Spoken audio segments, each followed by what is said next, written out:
के साथ इस धरती पे विराजमान किसी काशी की धरती पर उपनीत थी। प्रेमी भाई बहनों, आप विचार करिए, तब न तो कबीर साहब को पहचानने वाला कोई एक आदमी था, न तो संत रविदास साहब को पहचानने वाला कोई व्यक्ति था। कोई नहीं पहचाना। ये तो ऐतिहासिक घटना तब हो गई जब कबीर साहब शोहरत में आए, जब गोरखपुर से गुरु गोरखनाथ जब काशी की धरती पर आकर और अपना जो है डेरा जमा लिया और अपने त्रिशूल को गाड़ा और चैलेंज कर दिया वहां के विद्वानों को कि काशी का कोई विद्वान हो तो हमसे साक्षात करे। तब जाकर बड़े बड़े लोग जो 4 वेद 6 7 18 पुराणों के ज्ञाता कहे जाते थे, सबकी बुद्धि चकरा गई। कहिए यह किताबी विद्या तो काम करेगा नहीं। कहा वो गुरु गोरखनाथ जो है के सामने ये किताबी विद्या कोई काम नहीं करेगा। वो योगी पुरुष है और वो चमत्कारी है, उसके सामने क्या कर सकते हैं। तब इन्हीं यानी कि इस काशी के विद्वानों को तब जाकर कबीर साहब की सुराई आई।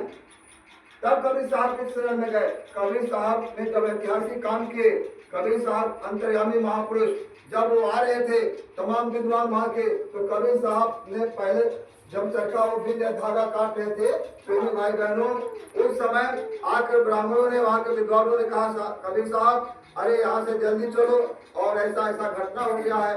वो गोरखनाथ ने चैलेंज कर दिया, चुनौती दिया है काशी के विद्वानों को कि अगर कोई धरती इस काशी की धरती पर कोई विद्वान है तो हमसे साक्षात करो। कबीर साहब ने कहा कि बताओ, आप इतने बड़े बड़े विद्वान, इतने वेद पुराण के ज्ञाता, उन वेदों और पुराणों के मैं नाम भी नहीं जानता, आप जितना याद किए होंगे, जो आपको कंठस्थ है सारे वेद सारे पुराण, उन वेदों का मैं नाम नहीं लिख सकता। मसी कागज छुओ नहीं, कलम कहा नहीं हाथ, तो आप बताओ मैं उससे साक्षात भला क्या कर सकता हूँ। तो कहा कि देखो कबीर, बात जो है बहस करने की हम लोगों को आपस में टकराने की जरूरत नहीं है, समय खत्म होगा। और जब गोरखनाथ यहाँ से चला जाएगा तो काशी की महिमा खंडित हो जाएगी, और इसी काशी की धरती पे आप भी रहते हो, आप भी इसी काशी की धरती पे रहते हो, और काशी की महिमा खत्म हो जाएगी। कबीर साहब मुस्कुराए और जिस धागे को बुनाई कर रहे थे, एक लच्छी को अपने हाथ अपने जेब में रखा और चल दिया साथ में, और उसी कबीर साहब को देखकर और वो अट्टहास कर गए, हंस पड़े।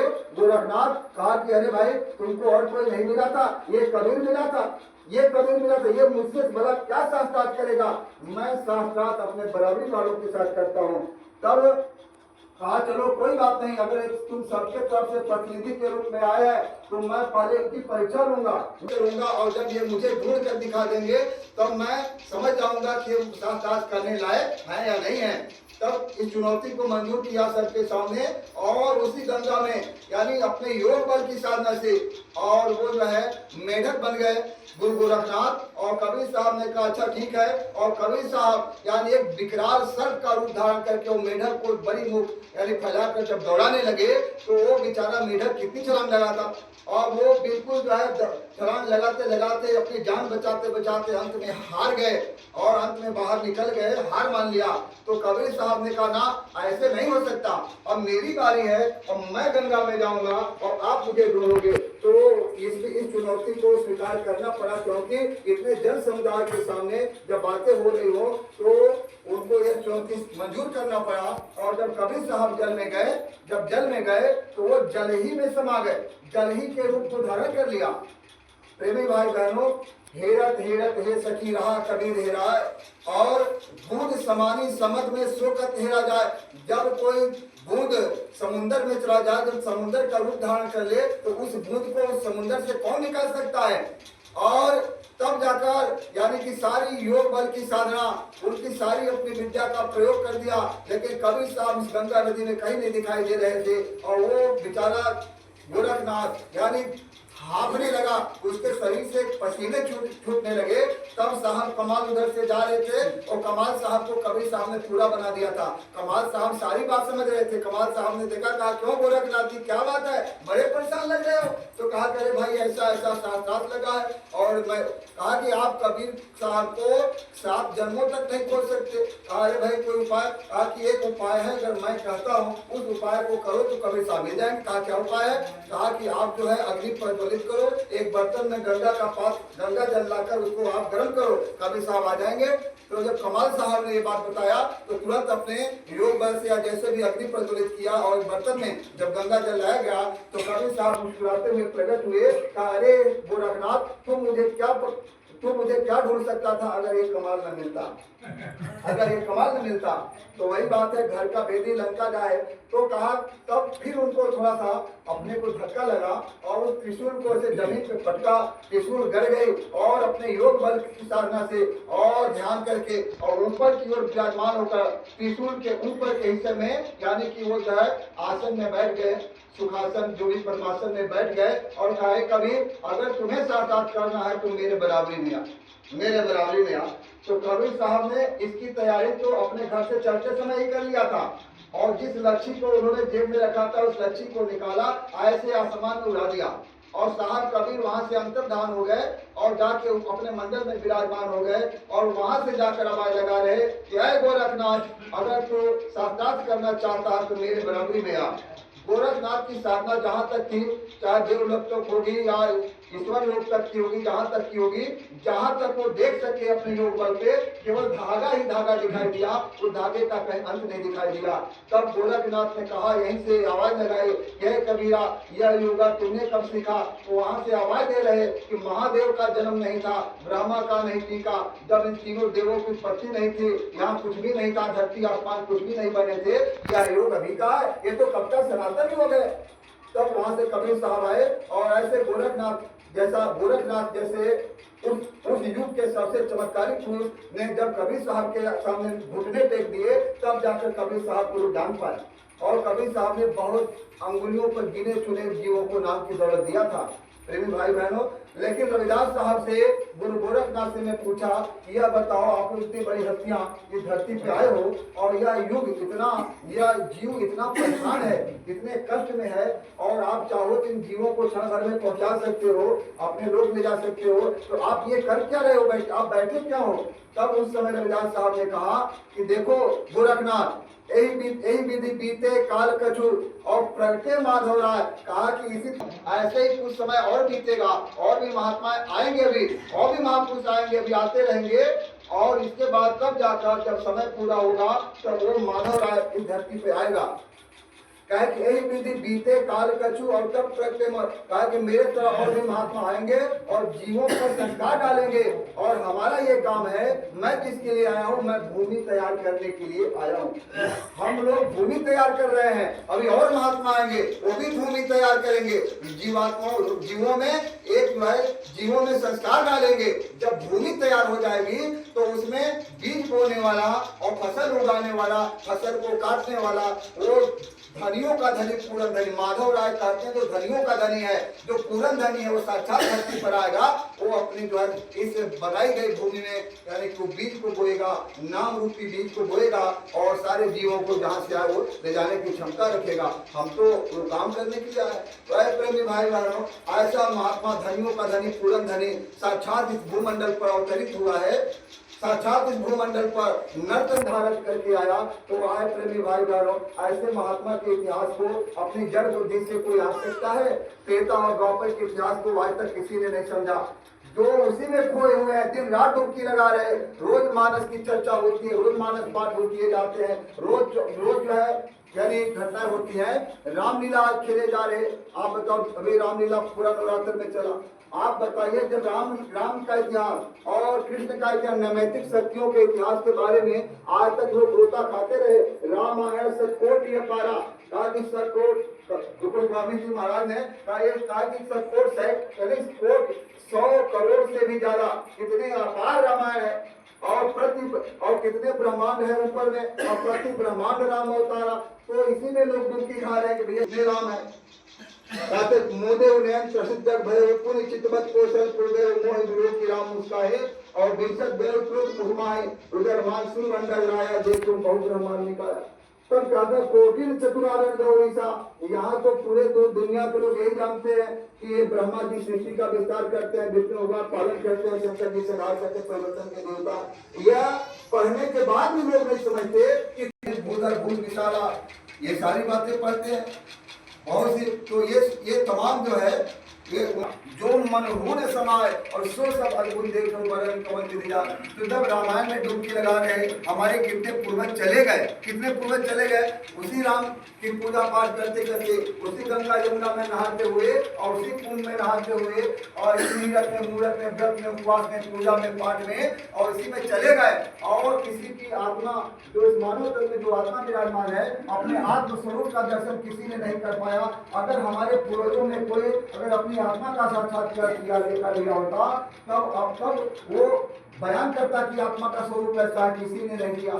जीते भी अपने आत्मा का साक्षात्कार नहीं हुआ और मरने के बाद परमात्मा के दर्शन का ख्वाब देखते देखते चले गए। ये कितनी यानी कि मूर्खता भरी बातें हैं कि जो मानव तन में जीवात्मा कैद है यानी कि ईश्वर अंश अजर अमर विनाशी जो इस मानव मंदिर में कैद है। मानव मंदिर के अंदर बहुत से विद्वान प्रेमी है कहें मानव मंदिर के अंदर कहाँ ये बात सही है ना, तो मानव मंदिर के अंदर है ना बाहर है, ये तो हम सब जानते हैं। तो बड़ी बाहर में लिखा राम नाम मरे दीप धरे और जी देरी द्वार, तो वो उनकी रचना है। मनुष्य मंदिर के अंदर है तो बाहर है, एक ऐसा जगह जिसको हम चौकट कहते हैं, देरी कहते हैं, देरी पर जीवात्मा की बैठक है। अंतःकरण मन बुद्धि चित्त अहंकार चतुर्थ अंतःकरण है। कहा किसी भी समय में जो कर्म करते हैं एक एक श्वासों पे किए गए कर्म वहाँ पर, इसको सीसी कैमरा आज लोग कहते हैं। ये सीसी कैमरा है जो 5 महीने के बाद 5 साल के बाद ऑटोमेटिक खुल जाता है। बस 5 साल के बच्चे जैसे पूरा होता 5 साल के बाद ऑटोमेटिक खुलता है। जब तक जीवन पर्यंत वो खुला रहता है, जैसे श्वासों की फूटी खत्म होती धर्मराज की कचहरी में वहाँ वो पहुँच जाती है, सारा रूप पहुँचा दिया जाता है। आप ये बताइए जो हम आप कर्म कर रहे हैं क्या हमारे कर्मों को तो वो सीसी कैमरा तुम्हारे बंद कर दिए गए? ऐसा कहा है क्या करेंगे माने कि तुम्हारे सीसी कैमरा को बंद कर दिया गया? खुफिया कैमरा जो था काल भगवान को बंद कर दिया, ऐसा तो हमने कभी नहीं है। मीसा देवी से थोड़ा सा समय ले लीजिए। प्रेमी भाई बहनों, गुरु महाराज ने कहा गुरु हार नाम का पुतला नहीं होता। प्रेमी भाई बहनों, गुरु महाराज ने कहा गुरु वो चेतन सकता है। आसमान में जो सूरज को देख रहे हो, आसमान में यह सूरज को करोड़ों सूर्यों को महात्मा यह चुटकी में मार सकता है। यह आसमान में जो सूरज गुरु कौन है जो करोड़ों सूर्यों को चुटकी में करने की बात करता है? और गुरु महाराज के इसी मन से जब गुरु महाराज प्रार्थना शिभानु तारो रोम रोम में करेगा अनामी पुरुष करतार तुमको लाखों प्रणाम। झूठ बोलते थे गुरु महाराज जब जवाते नहीं करते हैं तो आपको बोलने नहीं चाहिए था। जिसके रोम रोम में नील नील प्रतिभान होता है, लगे हो नील नील प्रतिभान होता है, जिसके रोम रोम में करेगा। अगर एक तीर हो जाने नहीं मत जाएंगे तो धरती हमारे आपका नाम क्या है भैया? मेरा नाम सुरेंद्र ठाकुर है। जय गुरुदेव। जय गुरुदेव। थोड़ा चेहरा लेना बजाने। जय गुरुदेव।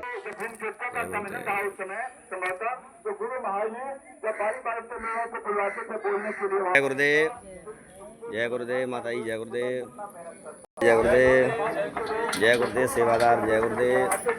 इस सत्संग प्रेम नेपाल में हमारे गुरु प्रेम यानी सेवा कर रहे हैं। जय गुरुदेव। जय गुरुदेव। जय गुरुदेव। गुरु प्रेमी काम कर रहे हैं। जय गुरुदेव भैया। जय गुरुदेव। जय गुरुदेव। गुरु महाराज के बच्चा उधर भी तुम्हारा भगवान है, प्रणाम करो। पूरा हिंदुस्तान गुरु के आदेश में उस जाता था प्रणाम करता था। अच्छा, कदम का पेड़ है, इधर आ जाइए आप। जिस पर झूला झूला करते थे। चलो थोड़ी जानकारी लेते हैं हम। नेपाल में हम लोग आए हुए हैं। यहाँ पर एक पेड़ है, आप देख सकते हो, इसका फल है। ये फल भी हम दिखा रहे हैं। कदम का पेड़ बोलते हैं। अच्छा, ये कदम का पेड़ है। इसको थोड़ा हाथों में टटोर के देखते हैं। एक कदम का पेड़ है, तो पीला हो जाएगा, खाने में खट्टा खट्टा सा थोड़ा लगता है। अच्छा, ये पत्ते हैं इसके। ठीक है, ये भैया थोड़ा परिचय देना चाहते हैं। ये पेड़ क्या नाम है इसका? कदम का पेड़। कदम का पेड़ है। हाँ, जिस कदम के पेड़ पर कृष्ण भगवान झूला झूला करते थे। अच्छा, कदम के पेड़ पे कृष्ण भगवान झूला झूलते थे। हाँ। बहुत बढ़िया भैया, आपसे जानकारी मिली। आपका नाम क्या है भैया? श्यामचंद यादव, कहाँ के रहने वाले हो? जिला आजमगढ़ यूपी। अच्छा, आजमगढ़ के भैया, तो बहुत बड़ी खुशी हुई है हमको यहाँ से मिलने के लिए। भैया जय गुरुदेव, सादर जय गुरुदेव। हम आश्रम की तरफ आपको ले जा रहे हैं वीडियो के माध्यम से। अनामी धाम ये काल और दयाल से परे है। अनामी धाम वहाँ से पूरे आप विचार करिए। जय गुरुदेव साधना मंदिर, या उनके ऊपर ये बना यानी किसकी सारी रचना है, यानी कि जिसका काल है महाकाल और जिसका लगा था। गुरु पूर्णिमा का पर्व प्रेमी लोग मना रहे थे, पूरा आह्वान किया गया था गुरु पूर्णिमा का पर्व प्रयागराज के कुंभ परिसर में, कुंभ के परिसर में जहाँ कुंभ लगता है, महाकुंभ लगता है, वहीं पर जो है गुरु पूर्णिमा का त्योहार मनाया जाए और सबको ले जाएगा। कहा यहाँ पर बाढ़ आती है गुरु पूर्णिमा के दिन और वहाँ एक हनुमान का मंदिर, पैसल का मंदिर के छत से पानी गुजरता है और तुम चाहते हो यहाँ हजारों की संख्या में लोग, लाखों की संख्या में आएंगे, ये मैं परमिशन नहीं दूंगा। गुरु महाराज का कोई प्रेमी था, दिल्ली में मंत्री था, उनके दबाव में परमिशन मिला गुरु महाराज के। मैं कई महीनों पहले से पूरा वहाँ जब व्यवस्था बनाई गई, हमारे यहाँ के बीच में देखिए तपस्वी उतारधारी ये बैठे हुए हैं और जो है वो ये सब बहुत मेहनत किए, बहुत मेहनत किया लोगों ने। और जब व्यवस्था बन गई, जब वहाँ कार्यक्रम होने लगा और प्रेमी भाई बहनों, जब गुरु पूर्णिमा का पर्व नजदीक आने लगा, एक आध दो दिन बचे, तो लोगों की हालत खराब थी। डीएम हो, एसपी हो, और लोग देख रहे थे कि लाखों की तादाद में, करोड़ों की तादाद में पूरा हिंदुस्तान ही लेकर बाबा जी आ गए। इतनी आबादी को कैसे बचाया जा सकता है? ये आबादी को यहाँ से जाने में कितने समय लग जाएंगे? वो बड़ा परेशान थे। गुरु महाराज के चरणों में जाकर लोग वंदना किए, महाराज इनको हटा लीजिए, बार की सूचना आ रही है। गुरु महाराज ने क्या कहा था? मंच का बच्चा भी कोई जाएगा नहीं, कार्यक्रम पूरा होगा। जब गुरु पूर्णिमा का पर्व आने को होगा तो लोगों ने इस दृश्य को देखा। हमारे साथ कई कार्यधारी हैं, मुझे बहुत याद नहीं है, लेकिन उसमें मैं भी था उस कार्यक्रम में, लेकिन तब मैं नहीं जानता था कि क्या हो रहा है। तो उसमें देखिए वो भैया जटा सिंह मिश्रा जी बनारस से, वो सब मौजूद थे, वर्मा जी सब लोग, आप लोग वहाँ पर है। आप बताइए, हो गया गुरु महाराज का हुक्म हो गया, बच्चा कहा कि देखो यहाँ से वहाँ तक बालू का मेड़ बना दो, बालू का मेड़ बना दो। आप गौर करिए, गुरु महाराज का आदेश हुआ बालू का। मुझे मैं उस समय पढ़ता था मिर्जापुर में और मुझे बीमारी लग गई थी, जो गया था और रात में बहुत कड़ा के ठंडी लगती थी। हमारे पिताजी कंबल रजाई लेकर गए थे, लोग सो रहे थे टेंटों में, लेकिन जब देखा कि बालू की सेवा हो रही है तो हम लोग भी लगे, टोकरी कहीं मिल नहीं रहा था, तो हमें गमछा या कोई चीज मिला वो चीज, हम लोग पूरी बालू हम लोग लगे सेवा करने पूरी रात। और उस चक्कर के रात ठंडी में पसीना आ गया और जीवन में कभी भी बुखार वैसे आया नहीं, कभी नहीं आया, आज तक नहीं आया। तो ये गुरु महाराज की बड़ी दया थी, बस मैं इतना ही जान पाया था। लेकिन उसमें उस कार्यक्रम में प्रेमियों ने बताया, जब बालू के मेड़ बना दिए गए, जब कार्यक्रम सुबह का गुरु महाराज का होने लगा, तो लोगों ने बताया कि उधर से गंगा की बाढ़ और उधर से जमुना की बाढ़ आई और जैसे पहाड़, बहुत बड़ा चट्टान और बहुत ऊंचाई तक लगा कि कोई एक बड़ा सा पहाड़ आकर यानी बालू के पास टिका होगा, बहुत बड़ी ऊंचाई तक, यानी कि पूरा गंगा की बाढ़ ऊंचाई तक, जमुना की बाढ़ ऊंचाई तक, यानी कि पूरा मानवीकरण। लोग देख रहे थे कि बाढ़ आकर बालू से इधर नहीं आ पा रही थी, बालू से टकरा कर पीछे चली जाती थी। अरे प्रेमी भाई बहनों, आप अपने यानी कि जो भी, चाहे वो तुच्छ बुद्धि हो या तीक्ष्ण बुद्धि हो, आपके पास अपनी उस बुद्धि का प्रयोग करके आप विचार करिए कि अगर उस समय ऐसा महापुरुष, यानी उस समय सारे मीडिया के लोग वहाँ मौजूद थे, चैनल के लोग, स्वाभाविक बात है जब डीएम और एसपी घबराया हुआ था तो दुनिया भर के तैराकी और कितने प्रकार के कमांडोज, कितने फोर्स, पैरा फोर्स, कितना क्या क्या मिलिट्री के फोर्स लगा दिए थे कि ये तो बाबा जाएगा, ही सब डूब जाएंगे, तो अपनी ओर से कम से कम 1500 को बचा लेंगे। भाई नौकरी बच जाए तो ठीक है, लोग समझ गए थे कि नौकरी तो नहीं बचेगा, लेकिन मान लो हमने किया क्या, तो लोग पूरा कमांडो, जहाँ पहला कमांडो, जहाँ तैराकी लोगों को खड़ा कर दिया जाए, और क्या वहाँ मीडिया नहीं होगी? प्रिंट मीडिया, इलेक्ट्रॉनिक मीडिया के लोग नहीं रहेंगे भारत के? आप विचार करिए। लेकिन गुरु महाराज के इतने बड़े करतूत को अगर प्रिंट मीडिया के लोग, इलेक्ट्रॉनिक मीडिया के लोग अगर एक लाइन का जगह कहीं दे दिए होते या 1 मिनट का संदेश अपने मीडिया में दे दिए होते कि हिंदुस्तान की धरती पर, इस भारत की भूमि पर एक ऐसे महात्मा का अवतार हुआ है जो गंगा और यमुना के प्रबल वेग को बालू के मेड़ बनाकर रोक रखा है, तो आप ये बताइए ईमानदारी के साथ, क्या उसी समय विदेशी विमानों की कतारें लगना नहीं शुरू हो जाता? उस फकीर को देखने के लिए, उस महात्मा के दर्शन के लिए कितनी कतारें लग जाती, लेकिन इन मीडिया वालों ने और पत्रकारों ने बाबा जी का साथ नहीं दिया, गुरु महाराज का साथ नहीं दिया। तब गुरु महाराज ने कहा था, प्रेमी भाई बहनों, इससे हमारा काम नहीं होगा, अखबार वालों से, मीडिया वालों से हमारा काम नहीं होगा। आप बताइए, इतना बड़ा काम कि इतना बड़ा महापुरुष, इतना बड़ा आश्चर्य, इससे बड़ा चमत्कार क्या हो सकता है? इससे बड़ा चमत्कार क्या हो सकता है? भारत की जनता के इन्हीं दोनों आंखों, चमड़ों की आंखों के सामने, चर्म चक्षुओं के सामने इतना बड़ा ऐतिहासिक घटना हो गया। बालू के मेड़ पर गंगा और यमुना के प्रबल वेग को रोक दिया गया। और आप काशी से आए हैं, जटा शंकर मिश्रा भैया, वर्मा जी आए, टारधारी दो तपस्वी यहाँ मौजूद है। उसी काशी में गुरु महाराज का कार्यक्रम हो रहा था, बाबा जय गुरुदेव जी महाराज का, और वहां पर किसी कोई घाट पे उस पार हो रहा था, तो उस घाट के पार जाने में 25 पैसे मल्लाह पैसा लेते थे, 25 पैसा। आप सोचिए, मैं गुरु महाराज की महिमा के बखान कर रहा हूँ, आप सोचिए 25 पैसे लगते थे। तो जब प्रेमियों की अपार समुदाय, जन समुदाय जब उमड़ने लगे, तो लोग ले जाते मल्लाह परेशान हो गए, भाड़ा बढ़ा दिया, 25 के बजाय 50 पैसा कर दिया। गुरु महाराज का आदेश नहीं था, फिर भी 50 पैसा कर दिया। इसके बाद भी संख्या कम ना होती दिखाई दी, बढ़ती गई संख्या जन समुदाय का बाढ़ जब बढ़ते देखा, फिर 75 पैसे कर दिया बढ़ाकर। फिर जब आबादी बढ़ती गई, हैरान हो गए। फिर 1 रुपया जब कर दिया, तो गुरु महाराज के सामने बात गई। गुरु महाराज अंतर्यामी थे, तो स्वामी जी महाराज ने कहा, अरे बच्चों, देखते क्या हो, गंगा को पाट दो बालू से, गंगा को बालू से पाट दो। आप कितनी गहरी गंगा थी, वहां पे गंगा की घाट थी, गंगा को बालू से पाट दो। गुरु का आदेश पाते ही बंदर भालुओं की तरह ये टीम जो है, और गंगा को पाटने में पूरी लग गई, और बालू उठा कर लोग गंगा में डालना शुरू किए। और वहीं के पंडा पुजारी, वहीं के लोग हंसते थे, बाबा जी ये पागल हो गया है, ये बालू से गंगा को पाटना चाहता। लोग हंस रहे थे, गुरु महाराज पे हंस रहे थे। ऐ प्रेमी भाई बहन, हुआ क्या? कुछ ही देखते कुछ ही समय में 1/4 गंगा पट गई। तो लोग बड़ा विस्मय से देख रहे थे, इतना ये बालू आधा 1/4 गंगा पट गई, और थोड़ी ही देर में आधी गंगा पट गई। प्रेमी भाई बहनों, जब आधी से अधिक लगी पटने, तो सारे मल्लाहों का टीम और मल्लाहों की राजा, मल्लाहों का जो वहां का मुखिया था, गुरु महाराज के चरणों में जाकर माथा टेक दिया, सरकार मैं नहीं जानता था, गलती हो गया, क्षमा कर दीजिए, ये पेट का सवाल है। तो गुरु महाराज का बच्चा, मैंने पहले ही कहा था, इन बच्चों से, यानी कि आप जो आपका रेट है, जो पैसा है, जो उतना ही लिया। तो कहा कि महाराज अब मैं कुछ नहीं बोलूंगा, तो प्रेमी भाई बहनों का ही बच्चे जो देंगे ले लेना। तो है प्रेमी भाई बहनों, जो महात्मा बालू से गंगा को पार सकता है, तो क्या त्रेता का इतिहास खत्म नहीं हुआ क्या? अरे त्रेता के इतिहास में बंदर भालू ने पत्थर के उस समुद्र सेतु को बांधने में कितने दिन लगा दिए होंगे, लेकिन ये गंगा को तो पूरा गुरु महाराज ने, आप विचार करिए कि बालू से कटवा दिया था, बालू से पार दिया गंगा, यानी कि बालू की रेती पे गंगा यमुना की उतनी ऊंची बेग को बालू के मेल पे रोक के रखा था, लक्ष्मण रेखा खींच दिया था। तो ऐसा महात्मा जो जड़ की, जहाँ जड़ता में भी, जहाँ प्राण, एक किसी ने प्रार्थना किया ना कि जड़ को चेतन बना दे, जड़ को चेतन मंत्र बनाता, जड़ में भी जो प्राण फूक दे, जो पत्थरों में प्राण फूक दे, जो बालू में प्राण फूक दे। आप बताओ, गंगा यमुना की पानी क्या है? ये क्या है? पानी में, पानी को रोक दिया, पानी की धारा को रोक दिया। कितना बड़ा आश्चर्य। प्रेमी भाई की छोटी छोटी घटनाएं तो बहुत है।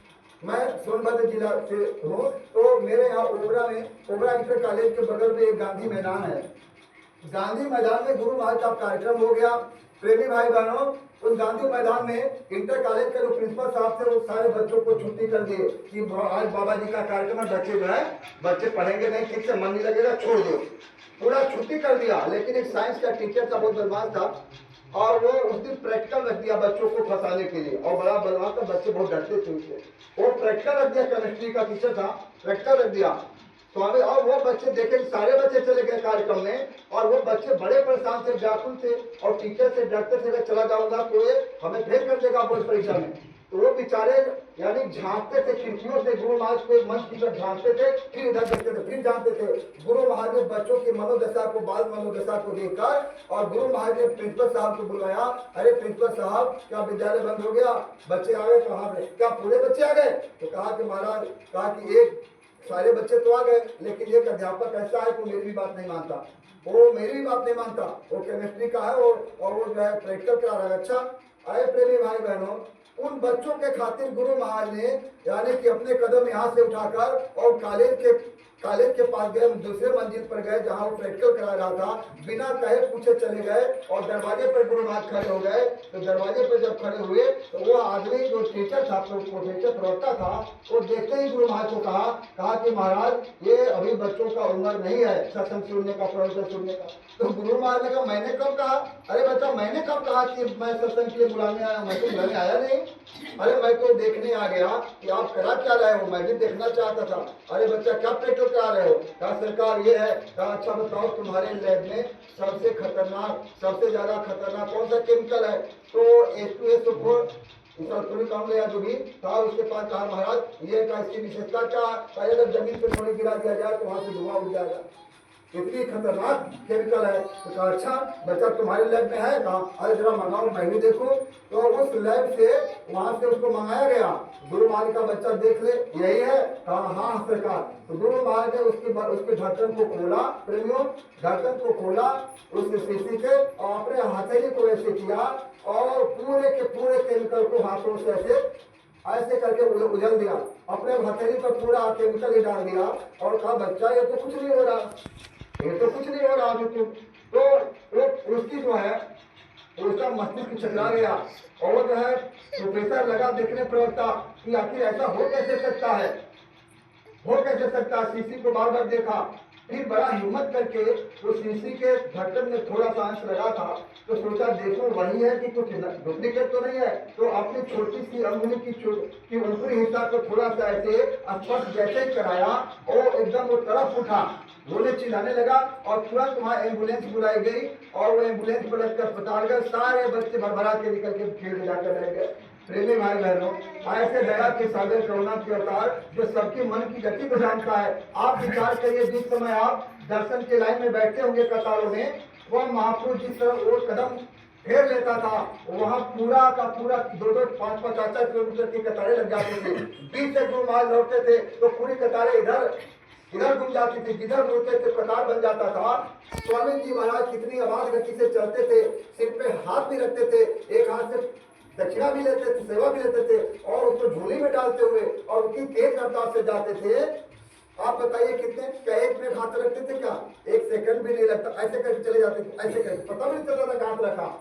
मैं ये कहना चाहता हूँ जब गुरु महाराज ऐसे जाते थे तो पीछे के लोग झोला पकड़े हुए लोग ऐसे दौड़ते थे, हाँफने लगते थे। मैंने देखा लोग हाँफने लगते थे दौड़ते दौड़ते। और गुरु महाराज की इच्छा से कि दर्शन भी देते थे, हाथ भी लेते थे, सेवा भी डालते थे उसमें और चलते थे। आप विचार करिए तब गुरु महाराज ने मन से कहा था, मन से ये कहा था बच्चा तुम सोचते हो कि मैं ये विचार करके गया था, गुरु महाराज के लिए समस्या लेकर गया था, हम अपनी समस्या लेकर गए थे, लेकिन गुरु महाराज से मैं कुछ कह नहीं पाया और गुरु महाराज बड़ी तेजी से चले गए। ये गुरु महाराज भाषाओं का अंतर शब्दों का हो सकता है, लेकिन गुरु महाराज ने इसी बात को कहा कि तुम सोचते हो कि मैं गुरु महाराज से सवाल पूछना चाहता था, लेकिन गुरु महाराज चले गए और वो मैं सवाल नहीं कर पाया। स्वामी जी महाराज अंतर्यामी महात्मा मन से कह रहे बच्चा तुम्हें क्या मालूम है, तुम क्या समझते हो? तुम्हारे सिर पर हाथ रखते ही, तुम्हारे सिर पर हाथ रखते ही तुम्हारे करोड़ों जन्मों का इतिहास पता चल जाता है।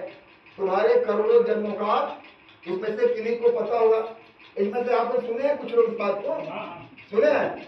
आप बताइए, आप ये बता दीजिए पूरी ईमानदारी के साथ जिस महात्मा को यानी कि कितना समय स्पर्श करते थे, इतने ही स्पर्श करने में जिस महात्मा को हमारे आप जैसे 40-45 करोड़ नर नारियों के यानी कि कितने जन्मों का, करोड़ों जन्मों का इतिहास पता चलता था। तो इतने करने से 40-45 करोड़ जन समुदाय के करोड़ों जन्मों का इतिहास केवल इतने छूने से पता चलता था, तो क्या वह महात्मा अपने ही बारे में नहीं जानता था भविष्यवाणी करते समय कि मैं 2012 में हमारी देह लीला खत्म हो जाएगी? आप इतनी सी बात बड़ी ईमानदारी से बताइए, बड़े ईमानदारी से बताइए। जो 40-45 करोड़ नारियों का करोड़ों जन्मों का इतिहास इतने में पता कर लेता था, तो क्या उनको इतना पता नहीं पता था कि मुझे 2012 में शरीर मेरा छूट जाएगा या समय पूरा हो जाएगा? ये कितना दुखद बात है कि जब कोई हमारे श्रेष्ठ गुरु भाई, खास करके कोई तपस्वी टाट डाले बरकर वसी पान कर ये बात कहता है कि हमारे यहाँ कुछ लोग आए थे, कहा कि गुरु महाराज को आखिर तो काली ने तो शरीर दिया था काल के रूप में। हमने कहा सुन लो, अब क्या बाकी रह गया सुनना। अरे ईश्वर ब्रह्म पार ब्रह्म काल महाकाल अपने अपने मंडलों में बैठकर जिस मालिक की यानी कि अपने मंडलों में बैठकर अखंड ध्यान करती है, उस सत्ता को शरीर देने वाला काल भगवान है। ये टाट संख्यक लोगों ने हमारे बीच में लोगों ने कहा इस बात को, आप विचार करिए तो आप बताइए कि दशा क्या हो जाएगी। तो ऐसे महापुरुष धराधाम पर आए। इसलिए प्रेमी भाई बहनों, राधा स्वामी जी महाराज ने बड़ी अच्छी पंक्ति लिखी कि गुरु की करे हरदम पूजा।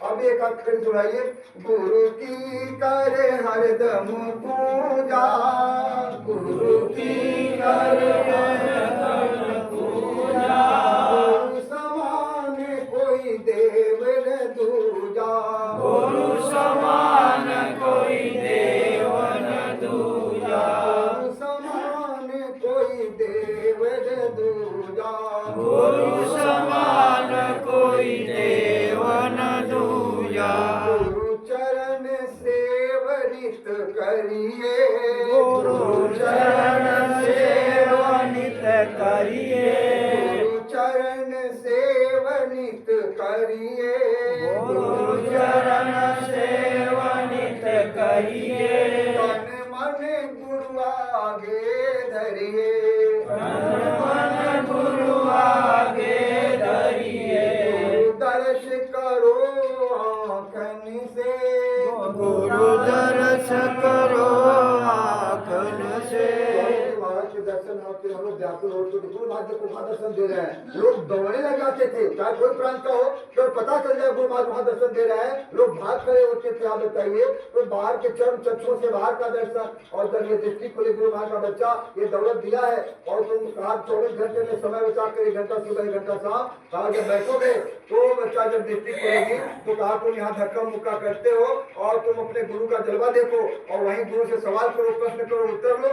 गुरु महाराज ने ये बात कहा था तो अंदर किया, गुरु दर्श करो आँखन से, गुरु दर्श करो आँखन से, वचन सुनो श्रवण से, गुरु वचन सुनो श्रवण से, केवल मन को मारो, केवल मन को मारो, गुरु केवल काल संहारो, गुरु केवल काल संहारो। स्वामी जी महाराज ने एक बहुत ऊंची बात बताई। गुरु महाराज के तो वचन ही ऊंचे हैं, लेकिन जो याद आ जाता है कड़ी में, गुरु महाराज ने कहा बच्चा तो हमने काल को बनाया, सबको पैदा किया, महाकाल काल की जितनी शक्तियां हैं ऊपर के मंडलों में, कहा कि और तुमको यहाँ भेज दिया। गुरु महाराज ये कहा, एक बार हम लोग चौपाई पढ़ रहे थे कि बड़े भाग मानुष तन पर,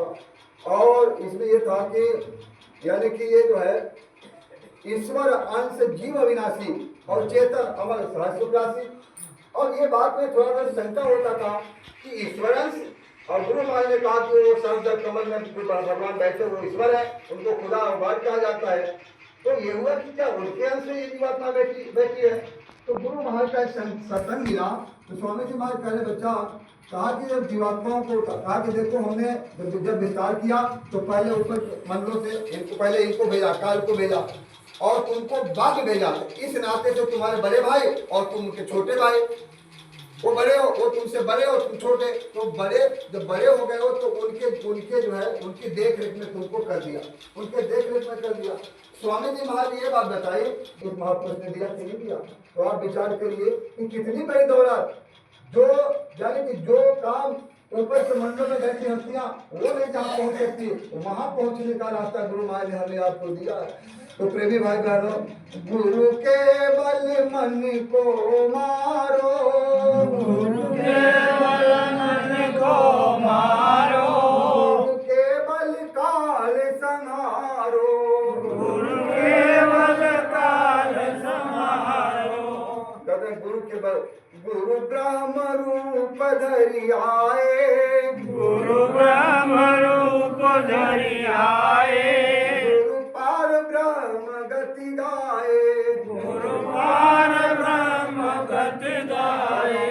करते हैं गुरु ब्रह्मा गुरु विष्णु गुरुदेव महेश्वर गुरु साक्षात अर्थात परम ब्रह्म तक शुरू में कहते गुरु ही ब्रह्म रूप धारण करके आया, गुरु ही पार ब्रह्म, यानी सब गुरु पार ब्रह्म गति गाए, गुरु पार ब्रह्म गति गाए, सतनाम पद खोला, गुरु सत्य नाम पद खोला, गुरु अलख अगम को तोला, गुरु अलख अगम को तोला, गुरु की कर हरदम पूजा, गुरु की कर हरदम पूजा, समान कोई देव न दूजा, गुरु समान कोई देव न दूजा। गुरु ही अलग और अलग, सबका भेद किसने बताया? गुरु ने बताया। और यहाँ से जाने का रास्ता दिया। कहते हैं गुरु रूप धरा राधा स्वामी, गुरु रूप धरा राधा स्वामी, और वर्तमान में गुरु रूप धरे जय गुरुदेव स्वामी, गुरु रूप धरे जय गुरुदेव स्वामी, गुरु से बढ़ नहीं अनामी, गुरु से बढ़ नहीं अनामी, अनामी भी नहीं हो सकता। तब कहा गया गुरु से बढ़ नहीं अनामी। ये राधा स्वामी जी महाराज की लिखी पंक्तियां हैं। तो प्रेमी भाई बहनों, गुरु भाग को हमने समझा क्या? यही विचार करने की बात है। 60 वर्षों की विद्या गुरु महाराज की हम लोगों ने एक पल में तार तार कर दिया। स्वामी जी महाराज ने कहा बच्चा, अरे बच्चा, अरे तुम लोग सपूत हो। मुझे बड़ी तेज हंसी आई थी जब गुरु महाराज अपने जुबान से कुछ कहते तो कितना प्यार भरा रहता था बच्चों में। कहते अरे बच्चा, अरे तुम लोग सपूत हो, तुम लोग तो कपूत हो, कपूत तुम लोग कपूत हो। तो बड़ी हंसी आई। गुरु महाराज कहे कपूत हो, हंसते भी तो मतलब लगा गुरु महाराज मुस्कुरा के कह रहे बड़े प्यार से, तुम लोग कपूत हो कपूत। अरे सपूत तो वो होता है जो अपने पिता की संपत्ति को, अपने बाप की प्रॉपर्टी को, संपत्ति को 2 गुना 4 गुना बढ़ाता है। और मैंने तुमको जो संपत्ति दी है और तुम उसको संभाल कर भी नहीं रख सकते, तुम संभालने लायक भी नहीं हो, तो तुम सपूत हो। गुरु महाराज ये चाहते थे प्रेमी भाई बहनों, हमारे बच्चे सपूत बने, हमारे बच्चे सपूत बने, हमारे बच्चे जो है मीराबाई बने, हमारे बच्चे फरीद बने, हमारे बच्चे जो है यानी गुरु महाराज ने सहजोबाई, मीराबाई, फरीद साहब की कहानी गुरु महाराज सुनाते थे। आप विचार करिए गुरु की भक्ति लोगों ने कैसे किया, प्रेमी भाई बहनों कैसे किया। मंसूर साहब को कितनी कट देनी पड़ी, मंसूर को सूली पे चढ़ा दिया गया। आपको याद है जब कहानी आपने सुना होगा, मंसूर साहब अनल हक कहते थे, अनल हक, अनल हक, मैं ही खुदा हूँ, अहम ब्रह्मास्मि, अहम ब्रह्मास्मि अपनी भाषा में कहते थे। तो राजा के पास शिकायत गई बादशाह ने, कहा कि बादशाह ने पूरे जमहूरियत के सामने और उनको जब सजा देने लगे, कहा कि ये काफिर है, इसको सजा दे दिया जाए। तो उस बादशाह ने कहा कि भाई तुमको सजा दी जाएगी। तो वो अपने अनल हक के दूर में वो कहते मैं ही खुदा हूँ, कोई गलत कहते नहीं थे, क्योंकि ऊपर के मनों का जो विचार है, गुरु महाराज ने जो साधना जो उपाय हमें आपको बताया, यह जीवात्मा जब ऊपर के मनों में लोग बताते हैं, जब चढ़ाई करती है, जब देवलोक में जाएगी तो देवताओं में जो पावर होता है और जीवात्मा के पावर में कोई अंतर नहीं रहता। यही जीवात्मा जब ईश्वर लोक में जाएगी, सहज कुमार में, जो ईश्वर में जो पावर है वही पावर सेम पावर हो जाता है, सेम रूप सारा सिस्टम में हो जाता है। और ऐसे जैसे जैसे ऊपर के मल्लों में जाती है वैसे, जैसे पानी का बूंद हो, या मान लीजिए 1 गिलास पानी बहन जी पिला रही थी, जो गिलास में हम लोग पानी पी रहे थे, उस पानी को अगर नहर में डाल दे नहर का पानी हो जाएगा, नहर का रूप लेता है। उस पानी को कुआं में डाल दे गिलास के पानी को, तो कुआं का पानी बन जाता है। और उसी पानी को नदी में डाल दे, नदी का, उसी पानी को समुद्र में डाल दे, समुद्र का रूप लेता है। ऐसे ये जीवात्मा जिन जिन मंडलों में जाती है, वहाँ की पूरी शक्तियाँ उनके पास हो जाती है। तो वो अनालक कहते थे वहाँ तक की पहुँच थी, ब्रह्मलोक तक की पहुंच थी, कहते थे उनको सजा दी गई। कहा कि इनके पैरों जल्लादों, इनके पैरों को काट किया जाए। जल्लाद नंगी तलवार लेकर दौड़ते हुए गए। तो जानते हैं मंसूर साहब ने क्या कहा, जल्लादों, जल्लादों, कहा कि बेशक मेरी पैरों को काट दे। कहा कि मेरे अब इन पैरों की जरूरत क्या है, मेरे मुर्शिद ने मुझे ऐसे पैर दिए हैं, मुझे ऐसा पैर दिए हैं कि मैं यहाँ के और यहाँ का मैं वहाँ भी आता, मैं अबाध गति से उन पैरों से आता हूँ जाता हूँ। इन पैरों की जरूरत क्या है तो काट ले। और देखते ही देखते अपने नंगी तलवारों से उनके दोनों पैरों को काट लिया गया। तब भी वो कहते रहे अनलहक अनलहक अनलहक की धुन में लगे रहे। जब बादशाह ने देखा और क्रोध बढ़ा, कहा कि जिसके दोनों पैर कट गए यानी खून की धारा बह रही है, फिर भी ये बात नहीं मान रहा, कहा जल्लादो उनके दोनों हाथों को काट लिया जाए। ये इतिहास मिलता है जब दोनों हाथों को काटने के लिए जब वो बढ़े तब वो कहते हैं जल्लादो, अरे इन हाथों की क्या जरूरत है? उस मालिक ने मुझे ऐसे हाथें दी हैं कि मैं उन हाथों से उनके चरण को परसता हूँ, उनकी आरती करता हूँ, इन हाथों की क्या जरूरत है? तो हाथों को काट लिया गया। फिर भी अनलहक बोलते रहे। फिर बादशाह ने हुक्म दिया, कहा कैसा कर, इनकी दोनों आंखों को काट कर निकाल लिया जाए। जब तलवार लेकर आए, कहा अरे जल्लादो, कहा इन आंखों की अब क्या जरूरत है? मेरे मुर्शिद ने ऐसी आंखें दी कि यहाँ का भी जलवा और वहाँ का भी जलवा दिखाई देता है। इन आंखों की जरूरत क्या है? तो आंखों को निकाल ले। दोनों आंखों को निकाल लिया गया।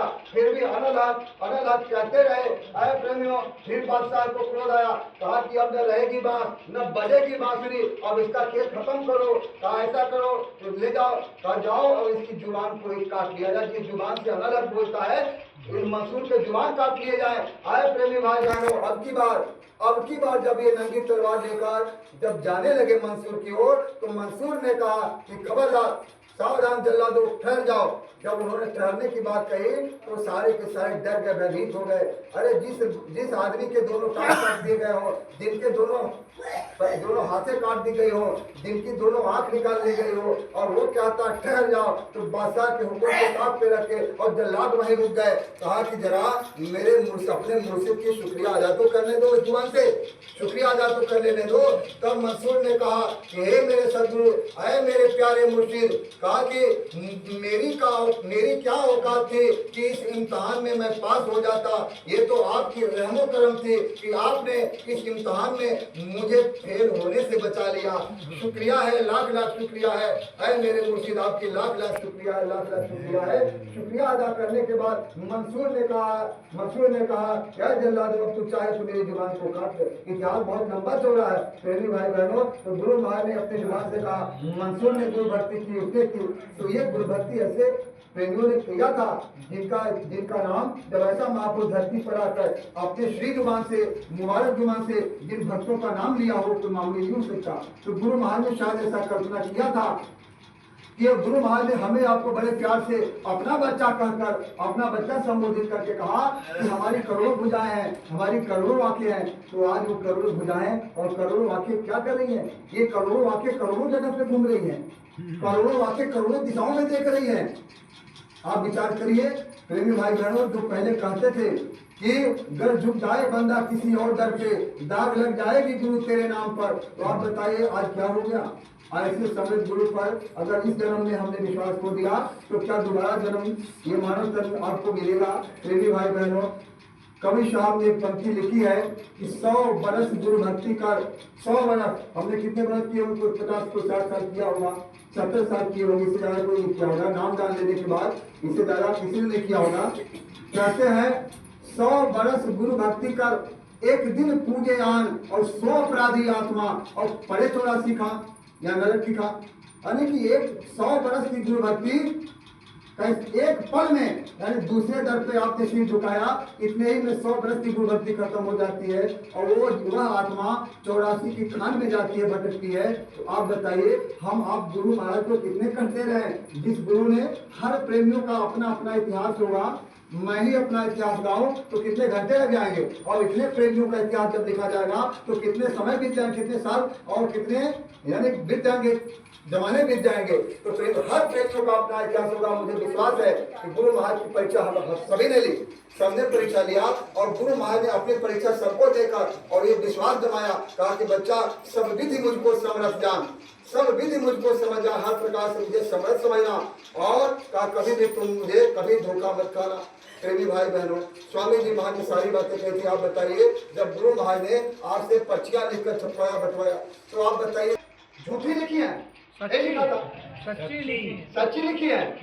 तो आप लोग जानते होंगे कि सच्ची लिखी है, पर्चियों में सभी बातें सच्ची लिखी है। लगती असंभव पर संभव सभी है अचूक ये दावा हमारा सुनते बुझाओ संदेशा हमारा। तो हिंदुस्तान के सरजमी के कोने कोने में जब गुरु महाराज ने जब ये भारत की जनता से जब ये यानी वादा किया, कुछ वचनों को दिया भारत की जनता को, तो आप बताइए जब गुरु महाराज 1950 60 या 70 के दशक में जब भ्रमण करते थे, गरीबी थी और किसान लोग मंच के सामने खड़े हो जाते थे और गुरु महाराज का इंतजार करते, मालिक का दर्शन पाते कहते हुजूर ये देख लो, ये फटे हुए कपड़े और ये हमारे बदन को देखो दशा क्या है, खाने को 2 जून की रोटी नहीं मिलती, तन ढकने को पूरा कपड़ा नहीं मिलता, हम भजन कैसे करेंगे। जहाँ गुरु महाराज हिंदुस्तान की गलियों में गए, हर जगह इस रोना को जब सुना, तब गुरु महाराज ने अपनी आवाज को बदला और कहा कि राशन दो तब भाषण दो, और नहीं तो बाबा जी की मौज हो गई, बच्चों को सिंहासन दो, तरह तरह की बातें आए। स्वामी जी महाराज ने उस समय तमाम प्रकार के कुछ वादे किए भारत की जनता के साथ और कहा कि मैं जो विद्यालय में कॉलेजों में बच्चे पढ़ते हैं, कहा मैं इन बच्चों के लिए ऐसा जमाना ले आऊंगा कि हिंदुस्तान में पढ़ने वाले बच्चे जब अपने कॉलेज से, अपने यूनिवर्सिटी से, विश्वविद्यालय से जब निकलेंगे, एक हाथ में कॉलेज की डिग्री होगी तो दूसरे हाथ में अपॉइंटमेंट लेटर होगा, नौकरी की कागज होगी, अधिक से अधिक 1 महीने दिन के अंदर ढूंढ कर उन बच्चों को काम दे दिया जाएगा। एक भी बच्चा पढ़ा लिखा, एक भी बच्चा बेरोजगार नहीं बैठेगा। क्या वो काम हो गया? वो काम हो गया भैया? नहीं हो गया। तो वादा किसने किया है? तो काम कौन करेगा? इतिहास किसका बनेगा? अगर वो काम हम करें तो इतिहास किसका बनेगा? हम करेंगे तो किसका बनेगा? हमारा। संजय का बनेगा। संजय का इतिहास बनेगा, जय गुरुदेव का इतिहास नहीं बनेगा। इतिहास किसका बनना है? जय गुरुदेव नाम का इतिहास बनना है। गुरु महाराज ने कहा कि मैं मजदूरों के लिए ऐसा जमाना ले आऊंगा। आज मजदूर को काम नहीं मिलता, काम के लिए रोते हैं। थोड़ा सा धीरे धारण करिए, मैं यहाँ से तुरंत माइक को समाप्त कर दूंगा। कहा कि मजदूरों के लिए ऐसा जमाना ले आऊंगा, आज इनको काम नहीं मिलता, ये मजदूरों को इतना काम मिलेगा कि 1 दिन की छुट्टी लेने के लिए महीनों दिन पहले अर्जी लिखनी होगी, तब भी बड़े मुश्किल से छुट्टी मिलेगा। एक आदमी कमाएगा, 10 लोग खाएंगे, यानी कि कोई भी कमी नहीं होगी। प्रेमी भाई बहनों, गुरु महाराज ने कहा मैं ऐसा जमाना ले आऊंगा, तो क्या ये हो गया? क्या नहीं हो गया। आज के वैज्ञानिक युग में जहाँ ये हल का जोतना बंद हो गया, ट्रैक्टर आ गए, तमाम प्रकार का मशीनीकरण हो गई, तो और लोग बेरोजगार हो गए और बेरोजगारी बढ़ गई मशीनीकरण के कारण। तो प्रेमी भाई बहनों, ये काम नहीं हुआ तो कौन करेगा? कौन करेगा? आप बताइए। गुरु महाराज ने कहा मैं किसानों के लिए ऐसा जमाना ले आऊंगा। आज ये किसान अपने खेतों में जब ये फसलें सूखने लगती हैं, पानी के भाव में रोते हैं, आंखें इनकी रोती है। गुरु महाराज ने कहा मैं किसानों के लिए ऐसा जमाना ले आऊंगा, 1 बीघे खेत में 100 मन गेहूं 100 मन धान आएगा। गुरु महाराज ने कहा ये किसान अपनी जमीन पे खड़ा होकर इशारा कर देंगे, बादल बरस के चले जाएंगे। तो क्या ये समय हो गया? आ गया? नहीं आया। गुरु महाराज ने कहा तो मैं सेठ साहूकारों के लिए, व्यापारियों के लिए ऐसा जमाना ले आऊंगा कि हिंदुस्तान के किसी भी कोने में बैठकर ये कल कारखाने, फैक्ट्री, उद्योग धंधा लगा सकते हैं। एक भी लाइसेंस की जरूरत नहीं पड़ेगी। जो आज लाइसेंस लेने के लिए लाखों रुपया, ऐसे गुनाह करते थे, लाखों रुपया रिश्वत देते हो, वो जरूरत नहीं पड़ेगी। क्या वो जमाना आया? नहीं आया। आप बताइए। गुरु महाराज ने कहा, हर वर्गों को संबोधित करते हुए अंत में कहा कि मैं धार्मिक लोगों के लिए ऐसा जमाना ले आऊंगा कि सभी धार्मिक लोगों के लिए ऐसा जमाना ले आऊंगा कि सभी, यानी कि मंदिर, मस्जिद, गुरुद्वारा, चर्च, घाट, समाधि, पूजा के स्थल सरकारी नियंत्रण से मुक्त करा दिए जाएंगे। क्या वो जमाना आया? अभी प्रशासन ने आदेश दे दिया, प्रशासन आदेश दे दिया कार्यक्रम के लिए, और कहे भाई मुस्लिम बाहुल इलाका है, लोग डर रहे कि हम काफिला लेके जाएंगे, उधर जलूस निकलेगी, क्या होगा, मुसलमान लोग इतने ज्यादा है। अभी तो रास्ते में आने में भय लग रहा है। और गुरु महाराज ने कहा, यानी कि बड़े बड़े मंदिरों में, चाहे मथुरा आप देखो या आप इसी काशी में देख लीजिए, काशी विश्वनाथ धाम में कितने पहरे दिन रात लगे रहते हैं, कितने पुलिसकर्मी लगातार बने रहते हैं। आप मथुरा गए जब गुरु महाराज के यहाँ, तो आपने कृष्ण जन्मभूमि देखा होगा और बगल में वहाँ मस्जिद देखा होगा, कितने अपार संख्या में पुलिसों का पहरा रहता है। घाटों पे, समाधि स्थलों में जगह जगह पहरा, कितना खर्चे हो रहे हैं। तो गुरु महाराज ने कहा ये सरकारी नियंत्रण से मुक्त करा दिया जाएगा। ये हो गया? नहीं हुआ। तो आप ये बताइए कि जब ये नहीं हुआ तो ये तो गुरु महाराज जी कराएंगे। इतिहास जिसने वादा किया है काम तो वही करेगा। अब एक कल इतिहास बता रहे थे हमारे शर्मा जी, एक भुज उठाई पनकिन राम जाकर, एक जो है नैतिक शक्ति आकर धरती पे महात्माओं के पास जंगलों में ऋषि मुनियों के पास जा जाकर यानी घोषणा किया कि मैं निश्चर विहीन धरती को कर दूंगा और इसके बाद धर्म की स्थापना करूंगा। तब जाऊंगा जब एक नैतिक अवतारी शक्ति धरती पर आकर जो सबसे नीचे की रचना का है वो आकर सारे काम करके होश हवास में तब यहाँ से जाता है, तो वो समर्थ मालिक जिसने सबको पैदा किया क्या वो काम नहीं करेगा? मेरे भाई बहन, हाँ भैया ठीक है, आपने इशारा किया तो 10 मिनट में मैं समझ लिया, 10 मिनट और। गुरुदेव जय गुरुदेव। इस प्रकार के आदेश गुरु महाराज इस प्रकार के वचन दिए और ये बात कहा, लगता असंभव पर संभव सभी है अचूक ये दावा हमारा, सुनते तो दाव संदेशा हमारा। परंतु स्वामी जी महाराज ने कहा कि जब हमारा काम हो जाएगा, गुरु महाराज एक बात बहुत गजब की बात कही कि अभी हमने सत्संग सुनाया था। लेकिन गुरु महाराज 1952 से बताते हैं सत्संग जारी किया और वही उसी धरती से हमारे भैया आए हैं और राष्ट्रीय स्तर के हमारे सत्ता के तो आप बताइए अध्यक्ष हैं, आप ये बताइए उसी काशी की धरती पर आप इतने बड़े कार्यक्रम हुए। स्वामी जी महाराज ने कहा कि अभी हमने सत्संग सुनाया, कहा अभी तो बच्चा प्लेटफॉर्म तैयार कर रहा हूँ, अभी तो बच्चा, और हमने सोचा गुरु महाराज ने सत्संग सुना दिया, नाम दान दे दिया, अब हम अमर हो गए, अब हमको कोई कुछ नहीं कर सकता, अब जो मन हो सो करो, एकदम स्वतंत्र नहीं स्वच्छंद हो गए, परम स्वतंत्र न सिर पर कोई। अब ये हो गया तो स्वतंत्र नहीं, अब स्वच्छंद हो गया आदमी कि नाम दान मिल गया तो अब क्या करना है, नाम दान मिल गया तो जिन पे नाम निशान है तीन अटकावे कौन, और पुलिस खजाना पाइया मिट गया आवागमन, और समझकर हमने दुनिया भर के करतूत में हम अपना समय बिताने लगे। तो गुरु महाराज ने क्या कहा कि बच्चा जो है, स्वामी जी महाराज ने कहा ये नाम की दौलत जो हमने तुमको दिया है अमोलक है। और प्रेमी भाई बहनों, स्वामी जी महाराज एक बहुत बड़ी बात गुरु महाराज ने ये सुनाया कि इस धरती पर जो है यानी ऐसे ऐसे कामों का गुरु महाराज ने वादा किया कि इस प्रकार के जो है काम होंगे, और गुरु महाराज का जब मेरा काम हो जाएगा तो बच्चा सभी लोगों को, विद्यार्थियों को, कर्मचारियों को, सेठ साहूकारों को, नेताओं को, लीडरों को मैं सबको इकट्ठा करूंगा, भारत की जनता को बुलाऊंगा, ऊंचा मंच लगाऊंगा, उस ऊंचे मंच से मैं पूछूंगा कि बच्चे मैंने जो वादा किया था क्या पूरा हुआ? जब हिंदुस्तान की सारी जनता दोनों हाथ उठाकर कहेगी कि महाराज हमारा काम पूरा हो गया, आपने जो कहा था वो पूरा हो गया, तब ये गवाह मानने वाला है। तो ये भी काम नहीं हुआ प्रेमी भाई बहनों, ये भी काम नहीं हुआ। तो प्रेमी भाई बहनों, स्वामी जी महाराज ने बहुत सी बातें कही थी कि जब पाकिस्तान जो है कीटाणु बम छोड़ेगा और भारत की जनता मरने लगेगी और जो है नौजवान बूढ़े सब मरने लगेंगे, भारत की जल सेना, थल सेना, वायु सेना के लोग हारने के कगार पे हो जाएंगे, भारत का प्रधानमंत्री, राष्ट्रपति दोनों हाथ खड़े कर लेंगे और सरेंडर बोल जाएंगे, कहेंगे और कोई शक्ति हो धरती पे तो बचा ले। तो बाबा जी को विचार बताते हैं, जिन्होंने सामने देखा और सुना बताते हैं, गुरु महाराज ने अपने पगड़ी को उतार कर फेंक दिया, कपड़ों को उतार कर फेंक दिया और नंगे बदन होकर लंगोटी पर खड़ा होकर ऐसे सीना ठोक कर गुरु महाराज ने कहा, अरे बच्चों पहचान लो इस फकीर को, अरे बच्चों पहचान लो इस फकीर को, अरे बच्चा पहचान लो इस फकीर को जिसने 3 बार वचन दिया, एक बार नहीं कितने बार, 3 बार। और क्या कहा, इस फकीर को पहचान लो। और कैसे पहचान लो? कपड़ों को उतार कर कहा, कपड़ों को उतार कर कहा कि पहचान लो इस फकीर को। इधर से ऐसी आंधी चलेगी कि जिधर से वो कीटाणु है उधर वापस चला जाएगा और वहाँ का सफाया हो जाएगा। अरे प्रेमियों, आप बताइए क्या गुरु महाराज को ये बात जानकारी नहीं थी? जब गुरु की 2012 में नरलीला खत्म हो जाएगा, ये वाला क्यों किया, ये क्यों किया? क्या वो हो गया, कीटाणु बम छूट गए, ये घटना घट गई? नहीं घटी ना। तो गुरु महाराज ने जब कहा कि फकीर को पहचान लो, यानी कपड़ा पहनकर भी नहीं, अपने इसको सर को हटा लिया, इसको ढकना बंद कर दिया, इसको हटा के और सीना ठोक के इसको पहचान लो, इसको पहचान लो, इसको पहचान लो। तो क्या पहचाना हमने? ये पहचाना कि हमारे साधु ने गुरु महाराज को नवाया था, वो गुरु महाराज की शरीर थी, हमारे उसने पहलुई ने नवाया था, वो वही सेवा करते थे, यही पहचाना। और यही संदेश गुरु महाराज के बच्चों को सामने लाकर प्रस्तुत किया गया।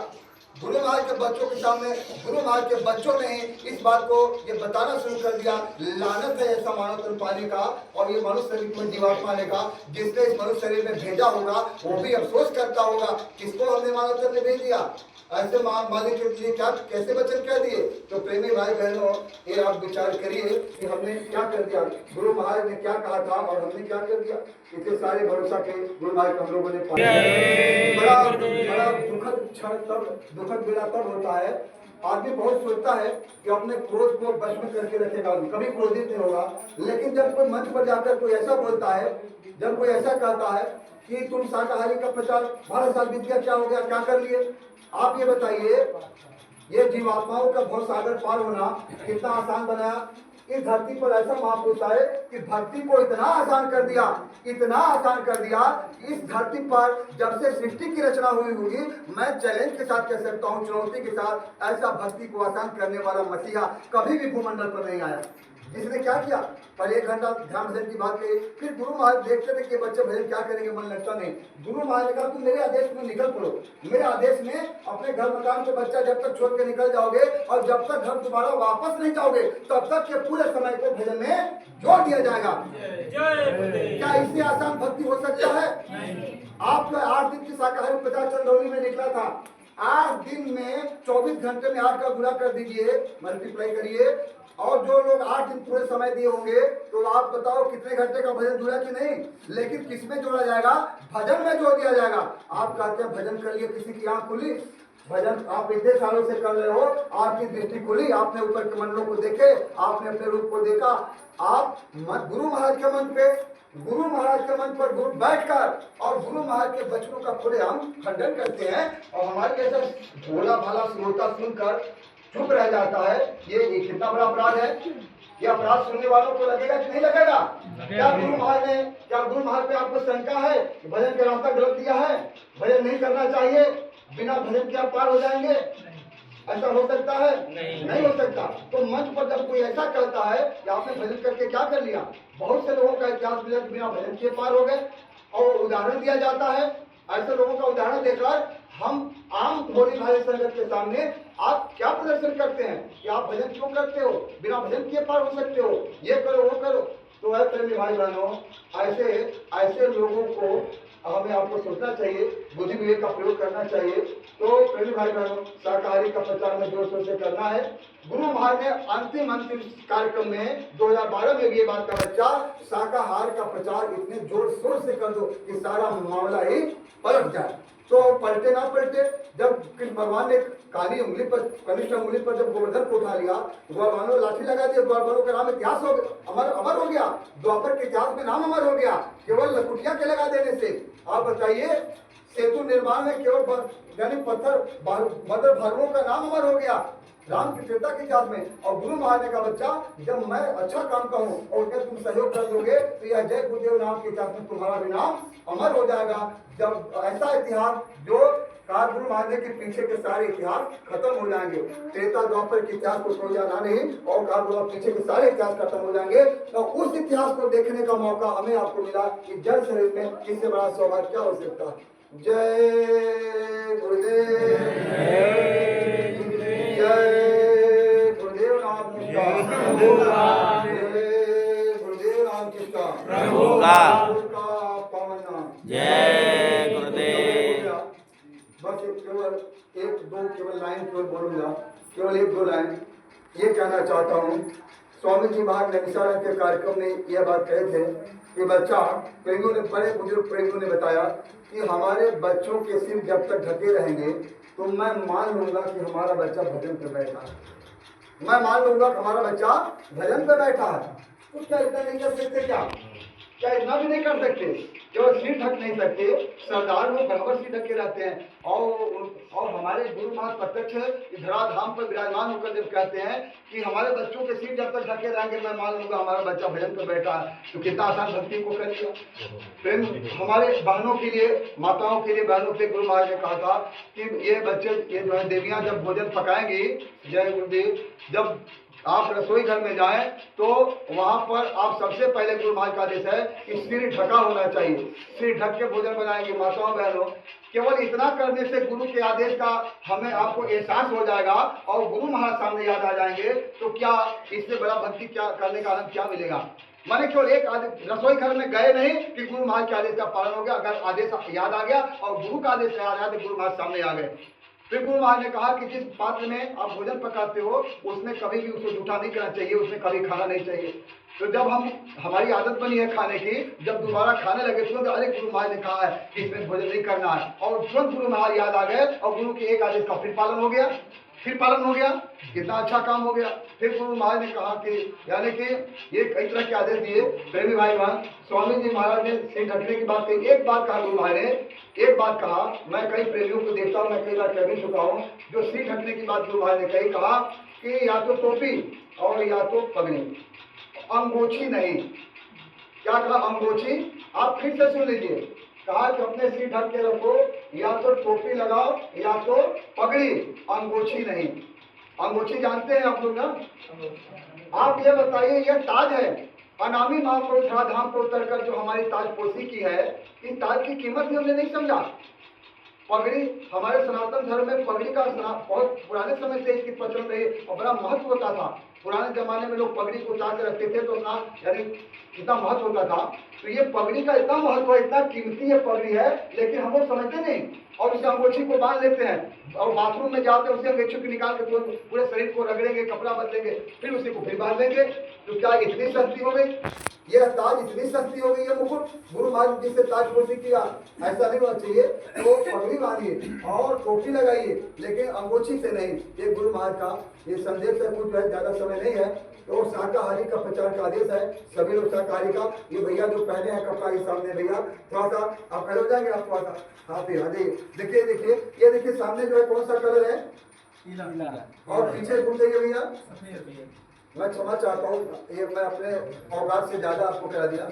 ये देखिए गुरु महाराज ने मथुरा आश्रम में जो सदरी का जो आदेश दिया था, आखिर हम पहनते हैं सदरी, पैसा लगता ही है, अब इसी को क्यों न पहने जिसको गुरु महाराज ने आदेश दिया था। जब एक ही सदरी पहनेंगे तो सभी एक ही पाठशाला के बच्चे लगेंगे, समानता होगी, समरूपता होगी और गुरु के आदेश का अक्षर से पालन हो जाएगा। इसमें क्या बिगड़ जाता है? आप पता कर लीजिएगा, मेरी बातों को न मान। ये सदरी का आदेश गुरु महाराज ने दिया। जय गुरुदेव।